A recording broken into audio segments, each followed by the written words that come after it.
Hello students, welcome again बेटा। और इस वीडियो में मैं आपके लिए लेकर आई हूँ वर्कशीट 78।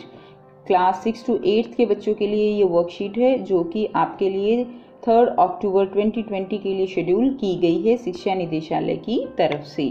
बच्चों, ये जो वर्कशीट है आपकी, इसमें आपको साप्ताहिक गतिविधियां करनी है। काफ़ी इंटरेस्टिंग वर्कशीट है ये बेटा आपकी।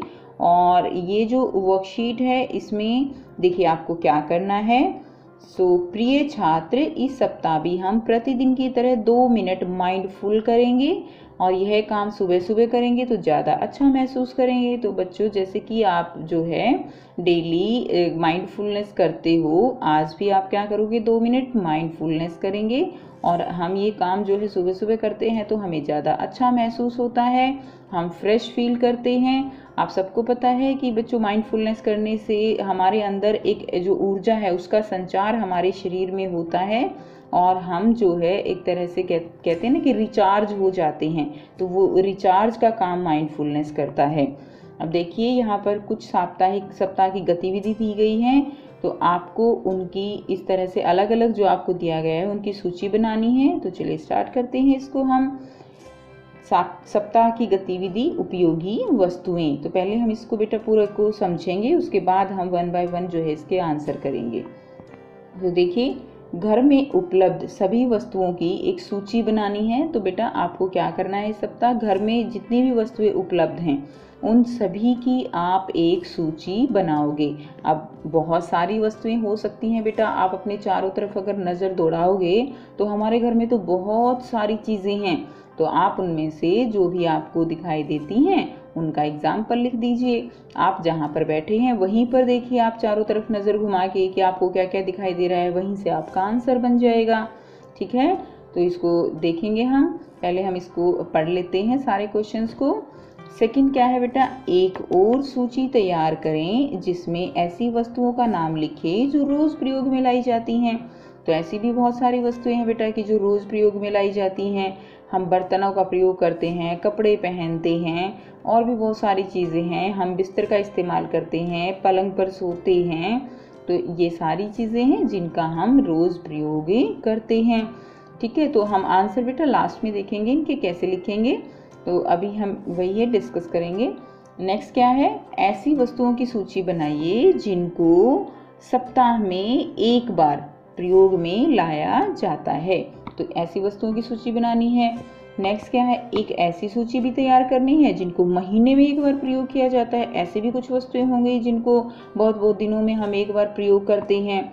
उसके बाद देखिए, ऐसी वस्तुओं की सूची बनानी है आपको जिनका प्रयोग लगभग 1 साल में होता है। तो ऐसी भी कुछ वस्तुएं होंगी बेटा जिनका प्रयोग हम साल में एक ही बार करते हैं, दोबारा उनका प्रयोग हमें नहीं करते। नेक्स्ट है, आपको ऐसी वस्तुओं की सूची बनानी है जिनका प्रयोग ही नहीं होता। ऐसी भी कुछ वस्तुएं होंगी जिनका प्रयोग नहीं होता, तो हमें इन सभी वस्तुओं की सूची बनानी है। नेक्स्ट, यदि हम प्रयोग न होने वाली वस्तुओं को ना खरीदें तो इससे क्या प्रभाव पड़ेगा, आपको ये भी बताना है कि अगर जो प्रयोग में वस्तुएं आती ही नहीं हैं उनको ना ही खरीदें तो क्या होगा, हमारे स्वयं पर क्या प्रभाव पड़ेगा, समाज पर क्या प्रभाव पड़ेगा, और साथ में पर्यावरण, ठीक है, उस पर क्या प्रभाव पड़ेगा। तो आइए बच्चों इसका आंसर लिखते हैं। बच्चों, मैं आपको यहाँ पर केवल कुछ एग्जाम्पल दे रही हूँ, आप अपना आंसर खुद से फ्रेम कीजिए। ठीक है, आप अपने जो भी घर में सभी वस्तुएं हैं अपने अनुसार उनकी आप सूची बनाइए। तो देखिए, फर्स्ट क्या किया था हमने, घर में उपलब्ध सभी वस्तुओं की सूची। तो सभी वस्तुओं में हमने एग्जाम्पल दिए हैं, बर्तन, अलमारी, खिलौने, किताबें, बैग, प्रेस, कपड़े, जूते, कंप्यूटर, पलंग आदि। तो ये वस्तुएं हैं जो घर में उपलब्ध होती हैं।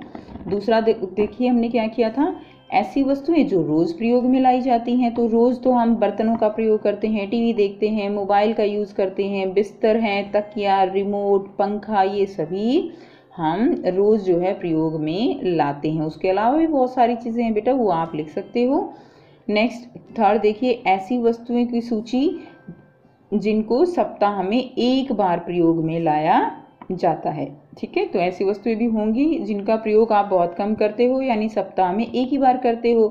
तो देखिए जैसे गिटार है, अगर किसी को गिटार का शौक है तो बच्चे जो है डेली अगर टाइम नहीं मिलता तो हो सकता है कि वो एक सप्ताह में जो है गिटार बजाते हैं। किसी को पेंटिंग का शौक है तो पेंट कलर का यूज़ भी बेटा हो सकता है कि एक सप्ताह में हो। तो ये आपको केवल समझाने के लिए है, जैसा कि मैं आपको बार बार बता रही हूँ। आप खुद से जो है बेटा इसका आंसर लिखिए। नेक्स्ट बैट बॉल है, तो बच्चे जो है हो सकता है कि जो संडे के दिन छुट्टी होती है तो संडे के दिन खेलने जाते हैं। साइकिल का प्रयोग जो है डेली ना होकर किसी पर्टिकुलर जो है दिन होता हो। कार भी जो है ज़रूरी नहीं है कि सभी लोग जो है कार लेकर जाते हैं डेली, इसलिए हो सकता है कि वो भी सप्ताह में प्रयोग की जाती हो। इसी तरह मोटरसाइकिल भी है। तो ये कुछ एग्जाम्पल हैं बेटा, आप अपने अनुसार और बना के लिख सकते हैं। नेक्स्ट क्या है, एक महीने में प्रयोग में आने वाली सूची। तो एक महीने में जो है हम जो प्रयोग करते हैं जंक फूड, यानी जैसे मैगी, पास्ता, हम डेली तो नहीं खाना चाहिए, इसलिए हम उसको एक महीने में एक बार खा सकते हैं। तो जंक फूड है, मैगी है या इस तरह के बर्गर है, ये चीज़ें किस में आती हैं, जंक फूड में आती हैं। नेक्स्ट है किताबों के कवर। किताबों के कवर यहाँ पर क्या है बेटा कि किताबों के कवर जो है वो महीने में अगर आपके ख़राब हो गए हैं तो आप बदल सकते हो। ठीक, उसके अलावा कोई ऐसी बुक भी आप यूज़ कर सकते हो जो कभी कभी आप पढ़ते हो, तो हो सकता है महीने में एक बार आप उसको पढ़ते हो, तो यहाँ पे आप और भी कुछ लिख सकते हो, किताबें भी लिख सकते हो। नेक्स्ट क्या है, ऐसी वस्तुओं की सूची जिनका प्रयोग लगभग एक साल में होता है, यानी एक साल में।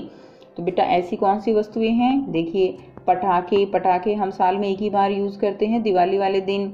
उसके अलावा बेटा राखी का त्यौहार पर हम राखी का प्रयोग करते हैं। होली के त्यौहार पर हम होली के रंगों का प्रयोग करते हैं, जिनको साल में हम एक ही बार प्रयोग करते हैं। उसके अलावा जन्मदिन की टोपी, यानी बेटा जो है हर जन्मदिन पर टोपी ना लाने की बजाय हम क्या करते हैं,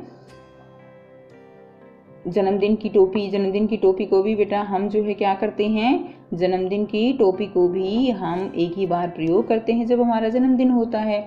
जन्मदिन पर सजावट का सामान जो लेकर आते हैं वो भी हम एक ही बार प्रयोग करते हैं साल में। तो जिस दिन हमारा जन्मदिन होता है उसी दिन हम टोपी, उसी दिन हम सजावट का सामान, इन सब का प्रयोग करते हैं। हो सकता है आपके जो घर में कुछ और भी ऐसा सामान हो बेटा जो आप एक साल में ही प्रयोग हो, तो आप वो लिखेंगे। नेक्स्ट क्या है, ऐसी वस्तुएं जिनका प्रयोग ही नहीं होता। अब ऐसी भी वस्तुएं होंगी जिनका कोई प्रयोग नहीं होता। तो देखिए सजावटी सामान कुछ ऐसा होता है कि जिनका हम प्रयोग नहीं करते, वो कुछ रखा है तो कुछ रखा ही रहता है। कुछ पुराने कपड़े होते हैं जिनको हम रख देते हैं, उनका प्रयोग नहीं करते। कुछ बर्तन ऐसे होते हैं जो अंदर रख दिए जाते हैं, फिर प्रयोग ही नहीं होते बहुत बहुत दिनों तक। ठीक है, कुछ खिलौने हैं, ठीक है। तो इस तरह की चीज़ें हैं जिनका हम प्रयोग ही नहीं करते और वो रखे ही रहते हैं, बहुत बहुत सालों तक कई बार रखे रहते हैं। ठीक है, तो अब देखिए नेक्स्ट क्वेश्चन क्या था हमारा कि अगर हम प्रयोग में ना आने वाले वस्तुओं को ना खरीदें तो क्या प्रभाव पड़ेगा हमारे ऊपर, समाज के ऊपर और पर्यावरण के ऊपर। तो देखिए अगर प्रयोग में ना आने वाली वस्तु हम नहीं खरीदते हैं तो इससे क्या होगा बेटा, हमारे पैसे की बचत होगी। ओके, और जिस व्यक्ति को उस वस्तु की ज़रूरत हो तो वह उसको खरीद सकता है। अगर हम नहीं खरीदते हैं क्योंकि हमारे तो प्रयोग में ही नहीं है, हम नहीं खरीदेंगे तो जिसको ज़रूरत होगी वो उसको खरीद सकता है। अब देखिए इससे क्या होगा, सामान व्यर्थ नहीं होगा, पर्यावरण के लिए भी अच्छा है क्योंकि हम अपने बिना ज़रूरत के सामान को क्या करते हैं, कुछ समय बाद कूड़ेदान में डाल देते हैं या इधर उधर डाल देते हैं, जो पर्यावरण के लिए हानिकारक है। इसलिए हमें उन्हीं वस्तुओं को खरीदना चाहिए जो हमारी प्रयोग में आने वाली हैं। ठीक है बेटा, तो इस तरह से हम अपने पर्यावरण को भी साफ रखेंगे और वस्तुएं जो है वो व्यर्थ नहीं जाएंगी, क्योंकि बहुत ज़्यादा संसाधन लगते हैं बेटा एक वस्तु को बनाने में। ठीक है, और अगर हम इस तरह से बचत करेंगे, इस तरह से पर्यावरण का ध्यान रखेंगे तो वो हमारे लिए ही अच्छा है। तो ये थी बेटा आज की वर्कशीट। आई होप आपको वर्कशीट क्लियर है। फिर भी कोई दिक्कत है तो आप कमेंट करके पूछ सकते हो। ठीक, वीडियो अच्छी लगी तो लाइक शेयर कर दीजिए, चैनल को सब्सक्राइब कीजिए and thanks for watching. Have a nice day.